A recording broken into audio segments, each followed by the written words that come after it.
Goes to. The Oscar goes to. J.K. Simmons Whiplash.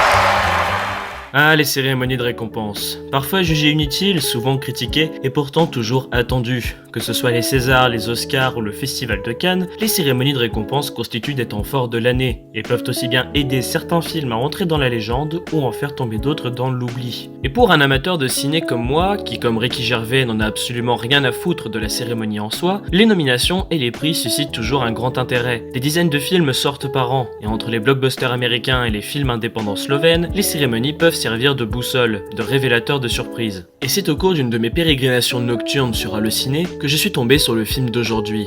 Année 2000. 5 Oscars, 3 Golden Globes, 5 BAFTA, un acteur, une actrice et un réalisateur multi-récompensés. Mais où te cachais-tu, petit bijou du 7e art ? Eh bien dans une petite banlieue résidentielle comme il en existe des milliers, au cœur d'une famille banale qui va voir son quotidien bouleversé par une fille, une beauté américaine, une American Beauty, comme disent les Amerlocs. American Beauty est un film réalisé par Sam Mendes, le papa des derniers James Bond, et met en scène Lester et Caroline, interprétés respectivement par Kevin Spacey et Annette Bening, un parfait petit couple avec sa petite maison pavillonnaire, sa fille qui fait sa crise d'adolescence et ses voisins souriants. Mais tout ceci n'est qu'une façade pour cacher frustration, violence refoulée et désir inavoué. Comme souvent, j'ai commencé par regarder la bande-annonce du film et une chose m'a interpellé. Un encart écrit qui disait « Si vous pensez qu'une comédie ne peut pas vous émouvoir et qu'un drame ne peut pas être drôle, alors regardez de plus près ». Cette simple phrase résume à merveille le propos général du film. Les apparences sont parfois trompeuses. Les faux semblants sont au cœur de l'intrigue.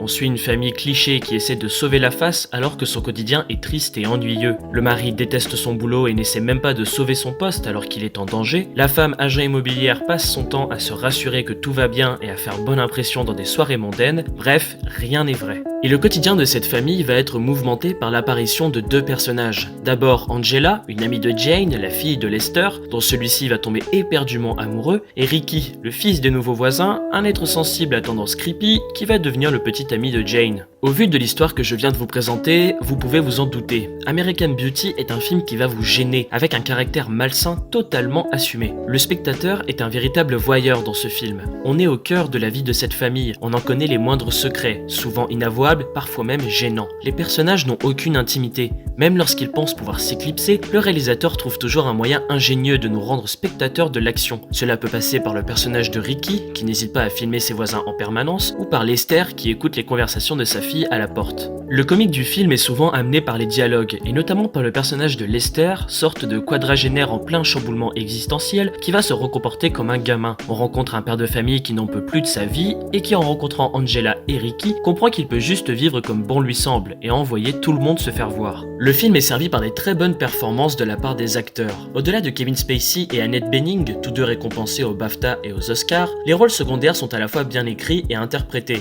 Ricky représente ce que Lester était jeune et ce qu'il veut redevenir adulte, un homme plein d'assurance qui dit ce qu'il pense. Mena Suvari, l'actrice d'Angela, joue admirablement bien l'adolescente consciente de son sex appeal, une séductrice se vantant de ses conquêtes, mais qui n'en demeure pas moins une jeune fille fragile. American Beauty est surtout incontournable pour la réalisation de Sam Mendes, également primé aux Oscars. Cette réalisation se base sur l'importance des visuels et notamment de la couleur rouge, symbolisée par la rose. Cette allégorie de la rose sert d'indicateur entre la réalité et le rêve. Les bouquets de roses, que l'on retrouve par exemple lors des repas de famille, réinsistent sur le côté tout propre et rien de travers de la famille de banlieue. Mais lorsque Lester se met à penser à Angela, la rose est représentée uniquement par des pétales, tombantes de manière inconstante, comme si petit à petit, Lester tombait dans un rêve dont il ne voulait pas se réveiller. On ressent tout le long du film un vrai travail visuel, parfois même dans des petits détails. On peut par exemple parler des scènes filmées chez Ricky, dont le père est un marine sévère, et où la plupart des plans sont construits par symétrie des deux côtés du cadre, comme pour réinsister sur la discipline que fait suivre le père de Ricky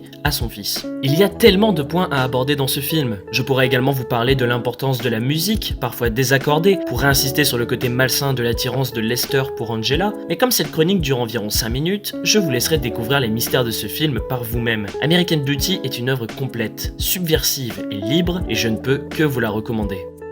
Merci d'avoir suivi ce nouvel épisode de la Reco d'Hugo, j'espère qu'il vous a plu. Vous pouvez voir ou revoir American Beauty sur Apple TV, Google Play, Orange ou YouTube. Vous pouvez également retrouver tous les épisodes de ce podcast sur Spotify et SoundCloud. Si cet épisode vous a plu, n'hésitez pas à le partager. Quant à moi, il me reste à vous donner rendez-vous dimanche prochain à 10h pour une nouvelle Reco. Allez, Salut.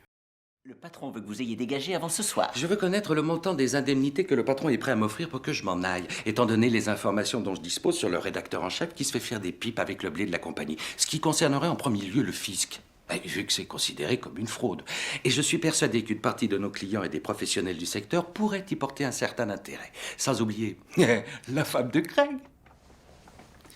Qu'est-ce que vous voulez? 1 an de salaire, assurance comprise. Ils n'accepteront jamais. Bon, et qu'est-ce que vous diriez si j'ajoutais une plainte pour harcèlement sexuel? Et contre qui? Contre vous?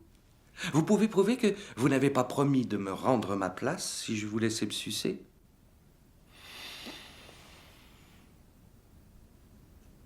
Eh bien, vous êtes quand même un bel enfoiré.